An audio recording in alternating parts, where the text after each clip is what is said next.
Online dating. I've had so many creepy situations in my life that this sub brought me out of lurking. Female at the time of the story, 16 years young, and every ounce of naive that 16 can handle. Around 2003-ish. I started chatting up a dude on some forum because his username had the likes of an Incubus lyric in it. I swooned. He added me on MSN, and we continued to talk for quite some time. I lied about my age, saying I was 18 years old. He was 20-something. Skip forward a couple months. We had some phone conversations, and he seemed like a relatively awesome dude, and I wanted everything to do with that. Turns out he only lived a 2-hour jaunt from me, so the logical thing to do is tell him my address to come pick me up. First date was extremely awkward. Bowling and soda pop. I could tell he was interested, but just didn't know how to communicate without computers between us. I gave it a second shot after our phone conversations continued, and he expressed some frustration that he had such terrible first date jitters. My school was hosting a battle of the bands, so I figured it would be a more social setting for us to communicate. The guy picks me up at home and literally showers me with gifts. A very expensive Incubus sweatshirt, a birthstone ring, some small origami hearts all in a wooden box he had handmade, along with some flowers. I was taken aback, but thought it was super sweet. Just much for a second date, especially after the first one was so awkward. We're at the concert, and he starts talking to some of my friends. There's a band I want to see, so I walk away from the table we were sitting at.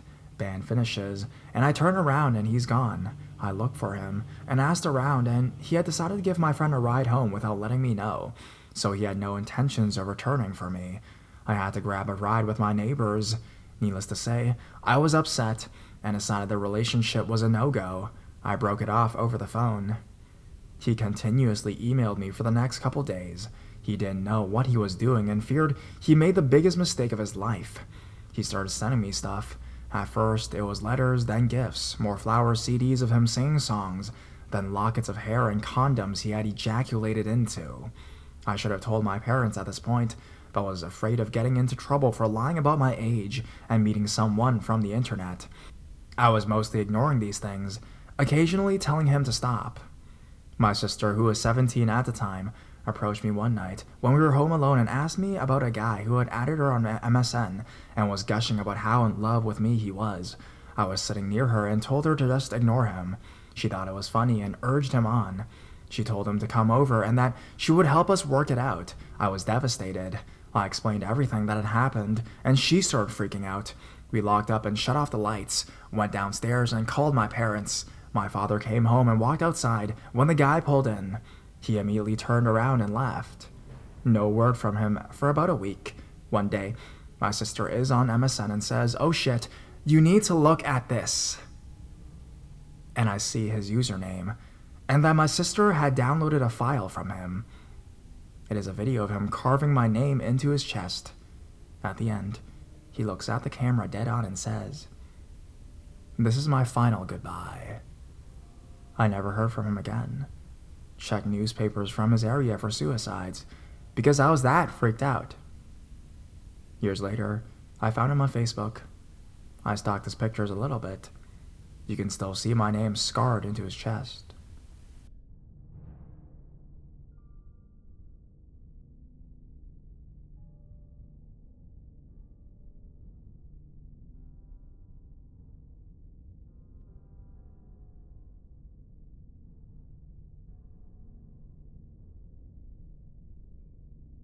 Joe? Alex? Who knows? Back in my early days of the internet, I was pretty stupid and pretty much talked to anyone, and on a few occasions tried to meet up with people. In my defense, I would do it when I was with my friends, but yeah, dumb. My parents never really monitored anything I did online, so I was pretty stupid and could have seriously gotten myself into trouble. Anyways, I was 15 years old and just discovering the local music scene, and joined a message board for a local band, and this 22-year-old guy named Joe started talking me through private messaging. We talked a bit, and eventually he asked for my MSN so we could talk on there, and we would. We use MSN and would talk probably every day. I started working at my mom's office in the evenings for some extra cash, and Joe seemed to freak out about me not being on MSN and not talking every night. It was totally possessive and creepy. I realize that now, but didn't then. So I installed MSN and would talk to him in between faxes, filing, and photocopying. I liked the attention, and he seemed harmless, though I never met him face to face. So that's what I did. Well, one night, he asked where I was working, and I said, Silver Spring. He was like, ah, cool, but where? I wasn't able to give the info to the office, so I said by the Coca-Cola plant. That was dumb. I worked literally right across the street, and it was easy for him to figure it out, I guess. A few nights later, we were talking, and he asked if I was at work, and I said yes, because, well, dumb 15-year-old. After a while, I said I had to go and pick up our dinner. I went across the street to CVS and grabbed some sodas and proceeded to go to next door to get some food and start walking back. Someone bumps into me and immediately grabs my arm, and they apologize and say something super creepy like, a pretty girl like you should be more careful. It was really weird because they seemed super familiar, but I couldn't place them. And I didn't know too many people in their late 30s, but I couldn't shake the thought I knew them. I was like, aha, and tried to go about my way. And they kept trying to talk to me and again placed her hand on my arm. I started to feel threatened. I didn't know what else to do, so I told him very loudly to fuck off and leave me alone, and that people were looking, so he backed off, but still hung around while I power walked away.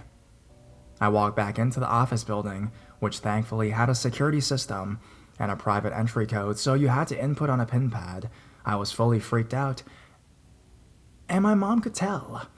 I gave her some bullshit story about some creepy dude trying to talk to me, but while I'm telling her some made-up story, it hits me, that guy is Joe. An older, heavier Joe, but it's Joe. I sat down with my food and noticed Joe had an away message saying he was hungry for Chinese food, which is what I had gone to pick up, and that confirmed it. I stayed off MSN for a while. It made me feel so violated and ill every time I thought about Joe. Fast forward a couple weeks later, my sister is talking to some guy online and super excited to meet him. My sister did this thing a lot, so I didn't think anything of it. Well, we were going on vacation to the beach, and she was going to meet him there. I asked his name, and she said it was Alex, so I was like, oh, okay. Well, we were out and about on the boardwalk, and she wanted to take a detour onto some side street to meet this guy. I was stuck with her for the day, so I went with her, annoyed, but she promised to take me to the rice necklace, so I agreed. We were walking up, and there is Alex, as creepy as can be, and he looks pissed off, yeah. It's totally Joe. And he completely walks around my sister, despite her asking what the hell is going on, and ew, why are you an old man? And why are you interested in my sister and not me? My sister and all this only cared about some guy not being interested, despite what I am sure if a look of terror on my face. I grabbed my new cell phone and dialed 911. I grabbed my sister and started talking very loudly about how we were in danger, and people started to crowd around us. Joe took off running, and I never saw him again. The police pretty much lectured me on being more cautious online, and took down a report, but that was that. Joe, or whatever his name was, disappeared from my life after that. Joe, let's not meet again.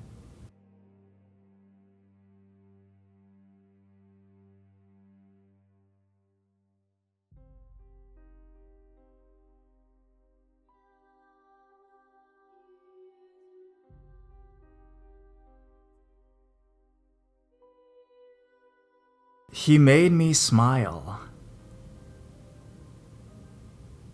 The following happened back when I was 15 years old. Like quite a few people, I was pretty badly bullied during my high school years and found my solace online, safely tucked behind a computer screen. One day after school, both my parents and my elder brothers had gone out, so I decided to make the most of my space by putting out my legs on the sofa and aimlessly clicking away on YouTube in a social networking site I've been told about.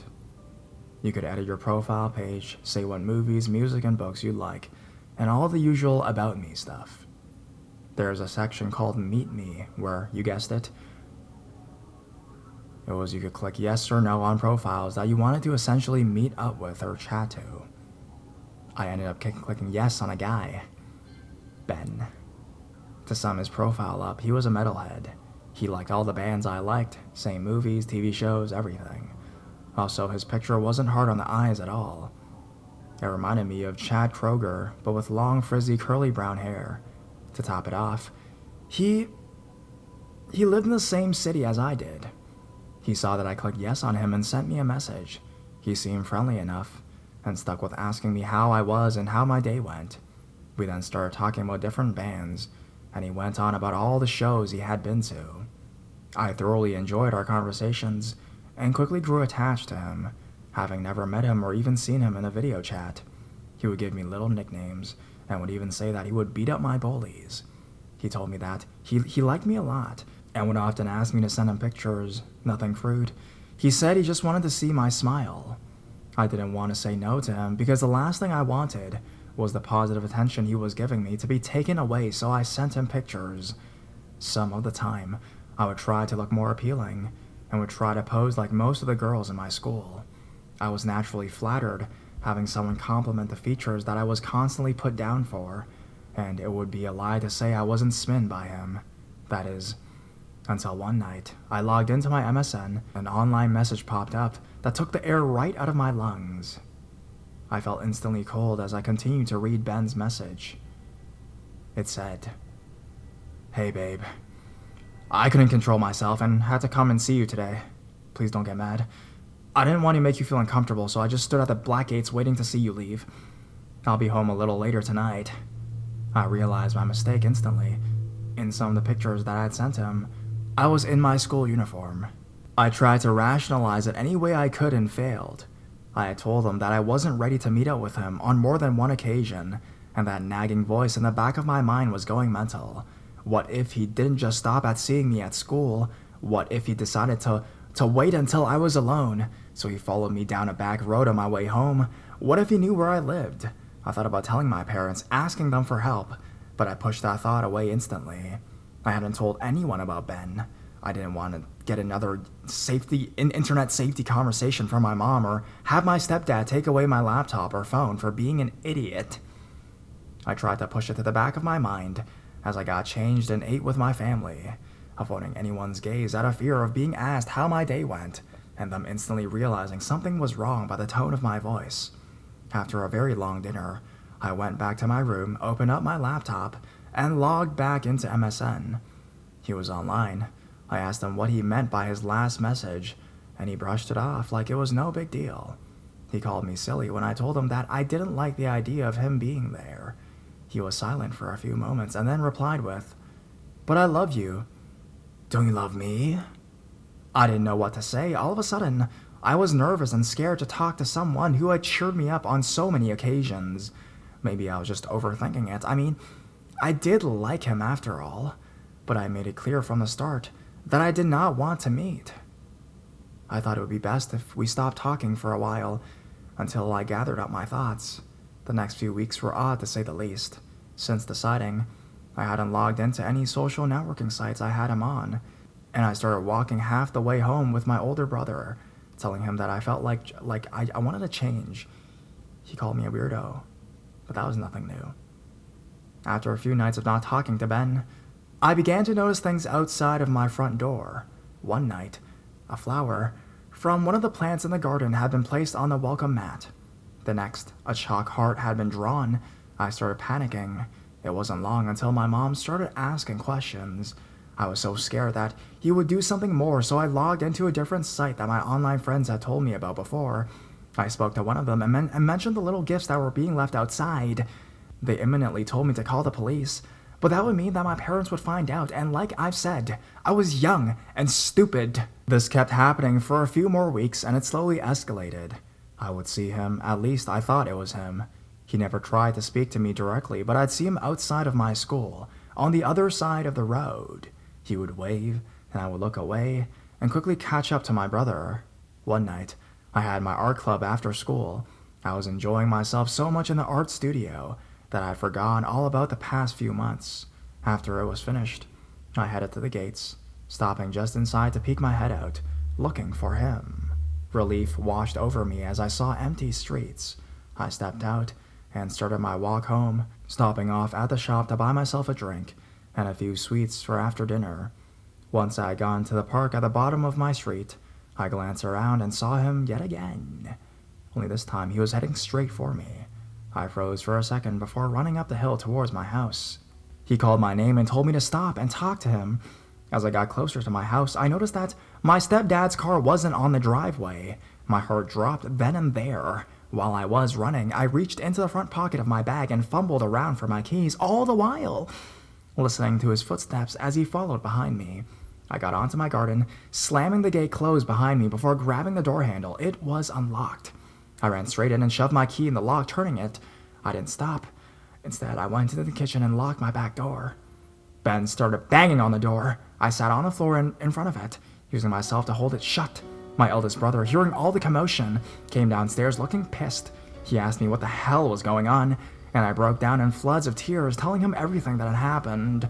I told him it was all my fault, and while I sat there and cried, my brother did what I should have at the start of it all. He called the police, and dispatch heard the commotion as well, and assured us that someone was on their way to our house. The police came and took Ben away. I gave them a statement and received a lecture from both parents and my brothers. I was told that the police had sorted things and that I wouldn't be hearing from Ben again. I was so relieved. We ended up moving houses a while later, and it wasn't until I turned 19 years old that I was told what really happened. Ben was not my age. He was not the boy in the pictures. Ben was a 30-year-old man that was arrested for having a collection of child pornography. They seized his computer and found out I wasn't the only one that he was talking to. There was multiple pictures of girls and boys. Now, I am almost 23 years old and I am very cautious of what I do online. I no longer visit any social networking sites, and I'm always on the lookout for signs of this behavior with my new young brothers.